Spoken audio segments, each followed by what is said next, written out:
ইউটিউবের ভিডিও কিভাবে ভাইরাল করবেন তার ছোট্ট একটা টিপস। আমার এই ভিডিওর সঙ্গে থাকুন। ভালো ভালো আমি কিছু কথা বলবো, এই কথাটা আপনারা মনোযোগ দিয়ে শুনবেন, কাজে আসবে। আপনারা যে ইউটিউব চ্যানেল খুললেন আর ভিডিও ছাড়লেন ভাইরাল হলে এমনটা কিন্তু না। আপনাদের অবশ্যই ইউটিউব চ্যানেলটা পার্সোনাল থেকে আপনাদেরকে ব্র্যান্ড চ্যানেল করতে হবে এবং প্রফেশনাল চ্যানেল হিসেবে করতে হবে। আমরা যেমন ফেসবুকে আমরা প্রোফাইল থেকে একটা পেজ আইডি করি, ওইখানে আমরা ভিডিও আপলোড দিয়ে ভালো একটা ভিউ এবং মনিটাইজেশন পাই, ওইখানে টাকা ইনকাম করে পকেট পর্যন্ত ঢুকাই।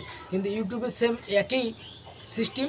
আপনারা একটা পার্সোনাল চ্যানেল থেকে আপনাদের অবশ্যই একটা প্রফেশনাল ব্র্যান্ড চ্যানেল করতে হবে। ওখান থেকে আপনারা ভিডিও আপলোড দিলে আপনাদের ভিডিওগুলো ভাইরাল হবে। আর ব্র্যান্ড চ্যানেল করলে কী হবে, আপনাদের আইডিটা পাকাপোক্ত হয়ে গেল, কেউ হ্যাকাররা হ্যাক করতে পারবে না। অবশ্যই আপনারা ইউটিউব পার্সোনাল থেকে ব্র্যান্ড এবং প্রফেশনাল চ্যানেল করবেন। এই বিষয়ে ভিডিও ইউটিউবে অনেক আছে, আপনারা দেখে করতে পারবেন, আপনাদের কাজে আসবে। আর অবশ্যই ভিডিও প্রতিদিন আপলোড দিবেন, ভালো ভালো ভিডিও আপলোড দিবেন, ক্যাটাগরি সিলেক্ট করবেন, ক্যাটাগরি ইউটিউবের মেন। আমার এই চ্যানেলটাকে সাবস্ক্রাইব করুন। ভালো ভালো আপনাদের সামনে আরও ভিডিও নিয়ে আমি হাজির হব। রোমান, সবাইকে ধন্যবাদ। আল্লাহ হাফেজ।